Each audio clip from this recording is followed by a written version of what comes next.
Sally. I want to thank you for helping me with the statistics on the cell phone quality issues.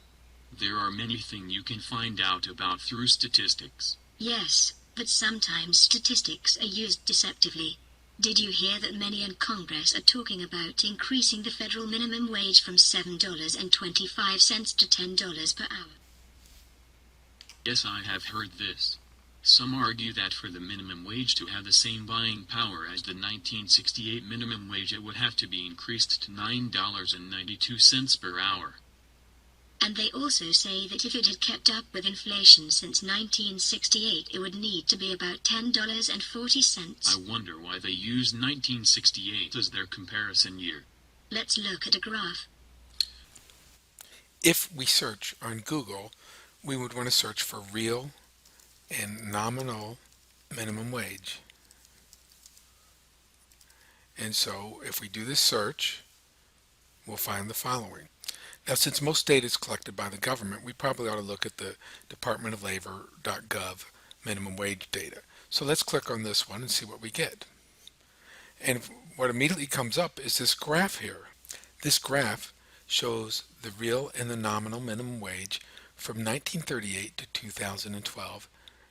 The nominal minimum wage is the value of the minimum wage that we've seen over time. It started out at a very low value, about 25 cents an hour, and it has risen to the current value that is $7.25 per hour. The real minimum wage is this red line here, and it shows what's happened to the minimum wage if we put it in 2012 dollar terms, if people were earning the amount of money adjusted for inflation in 2012. Notice in 1968, the minimum wage was at its highest value. And it was at its lowest value, excluding prior to 1950, it was at its lowest value in 2006. So let's see what they have to say about this. Using data from the Bureau of Labor Statistics, this graph shows both the nominal and real wage in 2012 dollars. Nominal wages do not account for inflation. The real wage allows us to compare wages over time. I noticed that in 1968, the real minimum wage was the highest. Proponents of the wage must be using this year to make their point. If they used the year when it was lowest, 2006, then the wage would be around $5.86. By picking the right year, we can make the minimum wage today look too low or too high relative to other years. Are there any other examples of this deceptive use of statistics? Yes, let's look at U.S. manufacturing. Ex-Senator Rick Santorum writes that our manufacturing sector is struggling. Jobs are being shipped overseas. Millions are unemployed. Yes, this seems to imply that our manufacturer sector has really gotten worse. We should examine data. If you recall from your American economic history class, in 1900 41% of the workforce was employed in agriculture. In 2000 it was 1.9%, but food output is Similar to agriculture in the past, if we look at manufacturing and output per worker, notice that manufacturing employment has dropped from 18,000 down to 12,000. And I think this is in millions actually. And if we look at output per worker though, the output per worker has increased quite dramatically. Now why have we seen this increase? We've seen this increase because of technology. And technology's made output per worker increase, and we don't need as many workers to produce as much output. This is very similar to what happened in agriculture. But politicians will use the falling in employment in manufacturing to raise the alarms that we are having trouble in the manufacturing sector when we really aren't. So if we look at manufacturing, we see that output per worker has increased while employment has fallen. I think it often must be important to examine more than one statistic. Deceptive statistics often occur when statisticians are trying to make a point and are selective in what data they use. I wonder what Dr. Goman would say.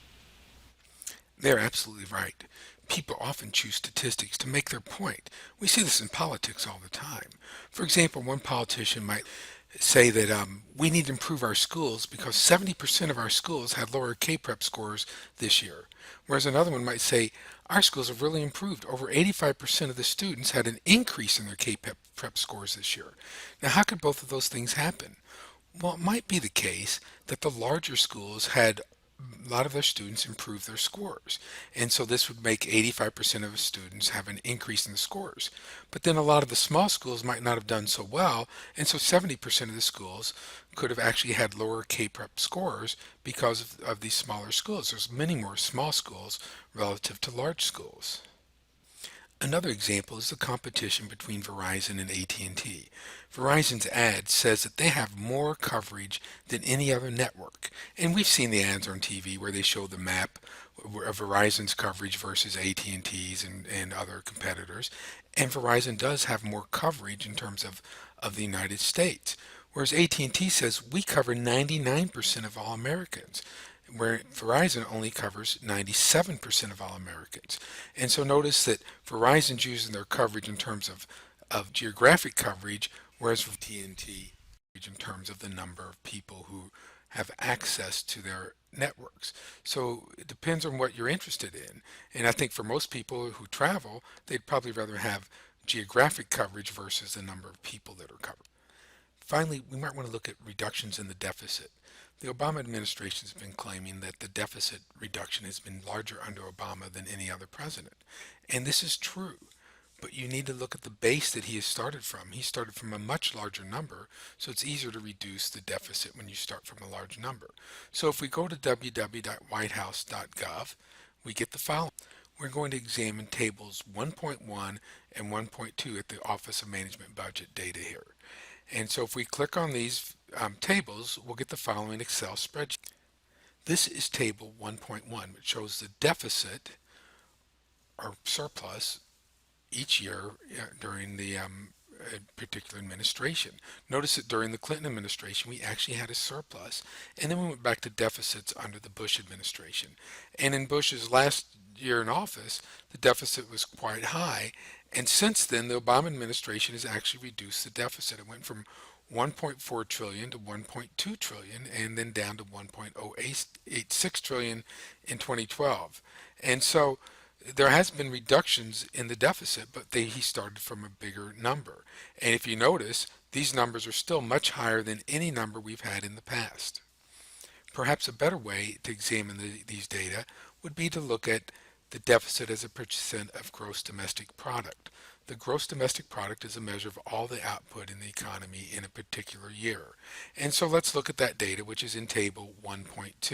Here are the data from table 1.2. Notice that the deficit was 9.8% of GDP in 2009, and it's been falling, but it was 6.8% of GDP in 2012 and 4.1% in 2013, which is still higher than most of the deficits as a percent of GDP that we've seen in our lifetime. And so it's come down, but it's still been from a high number, so it's easier to reduce the deficit from a high number. Finally, if we watch this video by Professor Don Boudreau, we'll see that people have used statistics about wage stagnation to bolster their points. And Professor Boudreau points out that wages probably have really risen for people in the past, but it depends on the way you look at wages and the way you measure wages. And so deceptive statistics are often used by people to bolster their arguments, and we need to be very careful when we see these data to look at other alternative data to make sure that what they're saying is actually truthful, or at least it's accurate in terms of what we really are interested in.